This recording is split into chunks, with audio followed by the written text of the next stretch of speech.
طيب هتكلم معاك بمنتهى الصراحه في سؤال برضو ناس كتير جدا بتساله، وانا بحاول بقدر المستطاع اسال كل الاسئله اللي في اذهان جماهير الاهلي بالتحديد. يعني بما اننا معانا مدير الكوره للنادي الاهلي، الفتره اللي فاتت تردد يا كابتن سيد مثلا ان في رغبه، اقول معلومه يعني، تردد ان في رغبه مثلا عند رمضان صبحي انه يرجع النادي الاهلي، احمد فتحي انه عايز يرجع النادي الاهلي. اولا عايز اعرف رايك ايه في الفكره وفيما يتردد بهذا الخصوص يعني. بص انا يعني برضو يعني دايما بقول حاجات مش عايز اقول عكسها. انا ما بحبش اتكلم على حد ما بقاش في الفرقه في الوقت الحالي ماشي يعني خالص يعني. بس في كلام بيطلع يعني ان المشكله لو مثلا رمضان رجع، او في ناس بتطرح الموضوع اللي زي ده والقضيه دي وبتتكلم فيها. يعني في على فكره كتير جدا منهم عملوا حاجات للنادي الاهلي فنيا، لكن كلهم خدوا مقابل.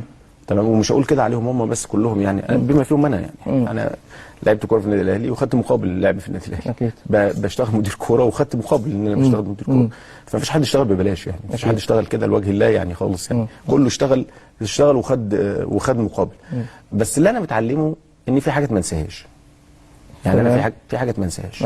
الحاجات اللي مرتبطه بحاجات ليها انا محتاجك قوي وما لاقكش، يعني ما لاقكش، لا انا ما انساهاش ابدا. ما انساهاش ابدا. تفضل معلمه. لا انت يعني العمليه مش مع الفرح، انا جاي مع الفرح وماشي مع الفرح، لا. في مواقف معينه، يعني في مواقف معينه لسه بنتكلم على كهربا مردوده الفني مش عظيم قوي. تمام، لكن كان صاحب موقف. ففي حاجات انا ما انساهاش على المستوى الشخصي، لكن اللي هو قرار سيد تمام لوحده، ده قرار مؤسسه كبيره وكيان كبير اسمه النادي الاهلي. طيب مشي من النادي الاهلي حسام عاشور، مشي شريف اكرامي، مشي احمد فتحي، مشي رمضان صبحي، مشي عبد الله السعيد. اكتر لعيب الكابتن سيد اتصدم في رحيله او زعل على رحيله من النادي الاهلي ايا كان الاسلوب، بحكم العلاقه، بحكم التواجد، بحكم التاريخ.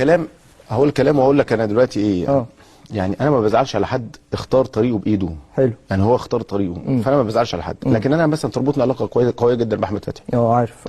يعني على المستوى الشخصي في تواصل لحد دلوقتي. جيران طبعا يعني. يعني لكن في ممكن يبقى وهو شخص محترم جدا جدا جدا جدا, جدا. كمان هو واسرته طبعا. ففي الاخر انت خدت قرار وانت بكامل قواك العقليه ومركز كويس قوي، واحنا كمان اديناك وقت. يعني في وقت كبير جدا خدته وما كانش فيه ضغوط زي ما بيتقال ولا حاجه. خلاص انت خدت طريقك وشفت طريقك خلاص. طريق عودتك بقى لا مش بمزاجك انت. لا مش بتاعتك انت خالص. مش بتاعتك.